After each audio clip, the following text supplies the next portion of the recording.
You don't deserve that spot, Grandpa. You ain't no real soldier. The words landed like punches. 3 young men circled the elderly man in the veterans-only parking zone, laughing as they recorded him on their phones. He stood frozen, thin shoulders trembling beneath a faded bomber jacket, his trembling hand clutching a cane. His eyes, pale and distant, blinked slowly behind thick glasses, seeing not them, but perhaps a desert, a battlefield, a flag-draped coffin. He didn't reply. He just stood there, too proud to fight back, too tired to explain. Across the parking lot, heels clicked on pavement. She had movie star looks, sun-kissed blonde hair, sculpted features, and a figure that turned heads. But her eyes were focused, fierce. As she got closer, her expression hardened. "What's going on here?" she asked, voice sharp as broken glass. The guys turned, chuckling. "We're just making sure this guy doesn't fake being a vet for a parking spot." They smirked at her, misjudging her completely. They saw the beauty, not the steel. She didn't flinch. "And who made you the judge of sacrifice?" Her voice cut through their laughter. "Do you even know what those stripes on his jacket mean?"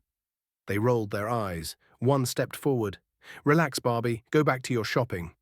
That was the moment everything shifted. Without breaking eye contact, she reached into her purse and pulled out a military ID.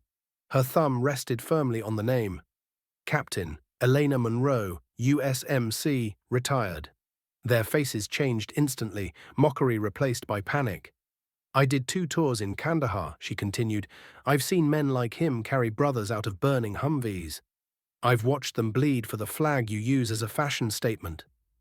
The tallest boy muttered, "We didn't mean—" But she raised her hand. "You meant every word, and now the internet will hear them too." She turned her phone screen toward them, already recording. They scattered like cockroaches in daylight. The old man looked at her, his lips quivering. "No one's ever stood up for me like that." She gently took his arm. "You stood for us. It's time someone stood for you." They walked slowly together, side by side. He shared his name, Tom Bennett, 82, Vietnam vet. He told her about the buddies he lost, the medals he keeps in a shoebox, and the nightmares that never stopped. She listened, nodding, wiping a tear from her cheek. Elena told him about her own battles, not just the ones with bullets, but the ones with bureaucracy and bias. As a woman in uniform, she'd been mocked, underestimated, harassed.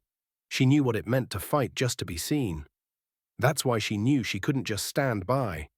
When they entered the grocery store, the crowd that had watched from the windows burst into applause. Strangers clapped.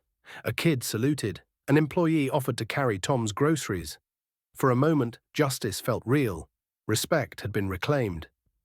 Never underestimate quiet courage or mistake appearance for weakness. Real heroes don't wear capes. They wear scars, medals, and sometimes heels. Tom placed his hand over his heart and whispered, "Thank you, soldier." Eleanor smiled. "We take care of our own." Before we end this story, let us know, where are you watching from? If this story touched you, subscribe to the channel and hit that like button, and drop a karma in the comments below.